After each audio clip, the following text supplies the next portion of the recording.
Caddo watched the strange, large boats approach. The year was 1492. He stood with Alana, his sister. They were Taino, children of the Caribbean Sea and its islands. These newcomers, with their pale skin and unfamiliar language, called themselves Spanish. They called Caddo and Alana Indians, a name born from a profound mistake. Christopher Columbus, convinced he had reached the Indies, had unknowingly stumbled upon a new world and its people. This misconception, this misnaming, would have far-reaching consequences, forever altering the course of history for Caddo and Alana's people. The Spanish, hungry for gold and driven by a sense of superiority, began to impose their will on the Taino. Their arrival brought disease, enslavement, and death, decimating the once thriving population. The name Indian, initially a geographical blunder, became a tool of oppression, a label used to strip away the Taino's identity and humanity. It was a label that ignored the rich tapestry of cultures, languages, and traditions that existed among the diverse indigenous populations of the Americas. The legacy of Columbus's mistake reverberated through the centuries. The name Indian, despite its inaccuracy, became entrenched in the lexicon of the colonizers.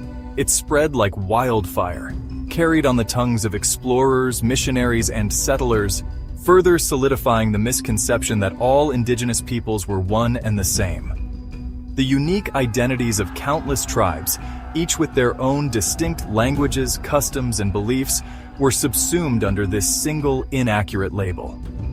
For centuries, the descendants of Caddo and Alana, along with countless other indigenous peoples, would grapple with the weight of this imposed identity. They would fight to reclaim their true names, their languages, their cultures, and their rightful place in a world that had sought to erase them.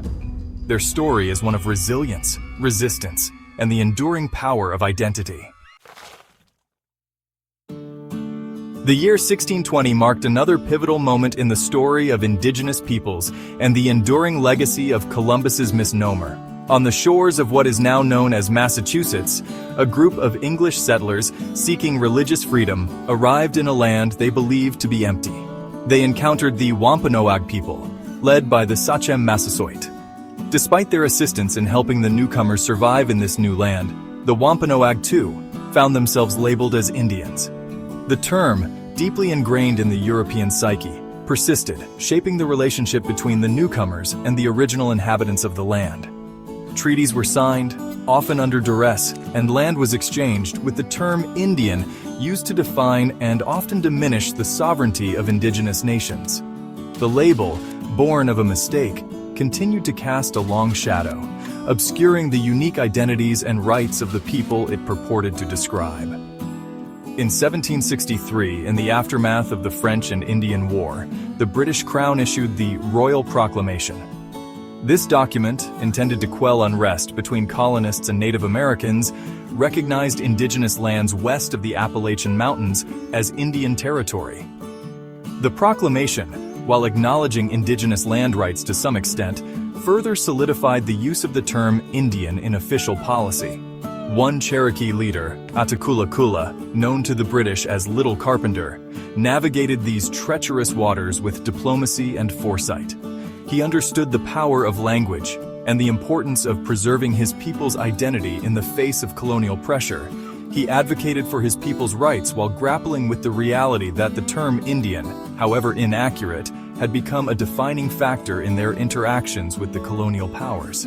The Royal Proclamation, while a significant moment in the history of indigenous colonial relations, ultimately proved to be a double-edged sword. It acknowledged indigenous land rights, but also reinforced the use of the term Indian, further entrenching this imposed identity in the legal and social fabric of the burgeoning nation. The struggle for recognition and self-determination continued, with indigenous peoples navigating the complexities of a world that sought to define them on its own terms. The 19th century ushered in a new era of hardship and displacement for indigenous peoples. The Indian Removal Act of 1830, a dark chapter in American history, authorized the forced relocation of thousands of Native Americans from their ancestral lands in the Southeast to territories west of the Mississippi River. This brutal policy, driven by greed and prejudice, led to the deaths of thousands of men, women, and children, forever etching the trail of tears into the collective memory of indigenous peoples. Sarah Bushyhead, a Cherokee woman known for her intelligence and resilience, witnessed firsthand the devastation wrought by the Removal Act. She lost loved ones, witnessed unimaginable suffering, and faced the heartbreak of being torn from her homeland. Yet, amidst this profound loss, she emerged as a beacon of strength and determination, working tirelessly to rebuild her community in the unfamiliar landscape of Indian Territory, later to become Oklahoma. The forced removal of indigenous peoples from their lands was not only a physical displacement, but also a cultural assault. The government, seeking to assimilate Native Americans into mainstream society, implemented policies aimed at erasing their languages, traditions, and beliefs. One of the most egregious examples of this assimilationist agenda was the establishment of the Carlisle Indian Industrial School in Pennsylvania in 1879. Richard Henry Pratt, the school's founder, infamously declared his mission to kill the Indian, save the man. Native American children, forcibly removed from their families, were subjected to a harsh regimen designed to strip them of their cultural identity. They were given new names, forbidden from speaking their languages, and forced to abandon their traditional ways. The Carlisle School, and others like it, left a legacy of trauma and loss. But they also sparked a spirit of resistance that would fuel future generations of indigenous activists. Section 4. Seeds of Change, Reorganization, Activism, and the Rise of Native American. The 20th century witnessed a complex interplay of government policies, social movements, and indigenous activism that profoundly shaped the landscape of Native American identity. The Indian Reorganization Act of 1934, a landmark piece of legislation championed by John Collier, Commissioner of Indian Affairs, marked a departure from the assimilationist policies of the past. The act aimed to restore tribal sovereignty, promote self-governance, and protect Native American lands and resources. While the Indian Reorganization Act represented a significant shift in federal policy, it was not without its critics. Some indigenous leaders felt it did not go far enough in addressing past injustices or recognizing tribal sovereignty. Others saw it as an attempt to impose a particular model of governance that did not necessarily align with the diversity of tribal nations. The mid-20th century witnessed the rise of the Red Power movement, a social and political force inspired by the civil rights movement. Indigenous activists, demanding recognition of treaty rights, self-determination, and an end to discrimination, organized protests, occupied Alcatraz Island, and confronted government officials. The movement brought renewed attention to the struggles of Native Americans and challenged the dominant narrative surrounding their history and identity. It was during this era of heightened activism that the term Native American emerged as an alternative to the historically inaccurate and often offensive term Indian. The term, intended to be more inclusive and respectful, gained traction in academic circles and among activists. However, its adoption was not without debate.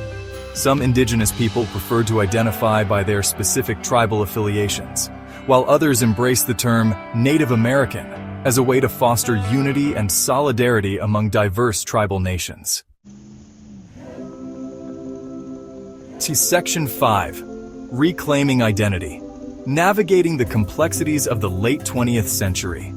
The latter part of the 20th century witnessed a resurgence of indigenous pride and a renewed focus on cultural revitalization. Tribal colleges and universities flourished, offering Native American students the opportunity to learn their languages, histories, and cultures. Artists, writers, and filmmakers embraced their heritage, sharing their stories and perspectives with the world. The debate surrounding identity continued, with no easy answers or one-size-fits-all solutions. Some indigenous people embraced the term Native American, while others preferred to be identified by their specific tribal affiliations. The use of Indian, once ubiquitous, became increasingly fraught, seen by many as a relic of a painful past. The complexities of identity played out in various arenas, from academia to popular culture. Stereotypes persisted, often portraying indigenous peoples as monolithic and frozen in time. The fight for accurate representation and the dismantling of harmful stereotypes became a central focus for Indigenous activists and allies. Despite the challenges, the late 20th century marked a turning point in the journey of Indigenous identity. Native Americans were reclaiming their narratives, celebrating their cultures, and asserting their rightful place in a society that had long sought to marginalize them. The legacy of Columbus's misnaming, while ever present, no longer defined them. Section 6. Names written in time, the enduring legacy of Indigenous identity. As we stand at the crossroads of the 21st century, the journey of Indigenous identity continues to unfold. The names given, the names taken, and the names reclaimed are all part of a complex tapestry woven through centuries of history, resilience, and cultural survival. From the shores of the Caribbean to the bustling cities of today, Indigenous peoples are embracing their heritage, honoring their ancestors, and shaping their own futures. The debate over terminology persists, a testament to the diversity of thought and experience within Indian country. Whether one identifies as Native American, Indigenous, or by their specific tribal affiliation, the importance of respecting self-identification and honoring the sovereignty of tribal nations remains paramount. The legacy of Caddo and Alana, the Taino children misnamed by Columbus, lives on in the resilience of Indigenous peoples across the Americas. They remind us that identity is not static. It is a fluid and evolving concept shaped by history, culture, and lived experience. The names written in time, the stories passed down through generations, and the traditions kept alive all speak to the enduring strength and beauty of Indigenous cultures. As we move forward, it is essential to listen to Indigenous voices, learn from their histories, and support their ongoing struggle for self-determination and cultural revitalization. For in honoring their past, we enrich our present and build a more just and equitable future for all.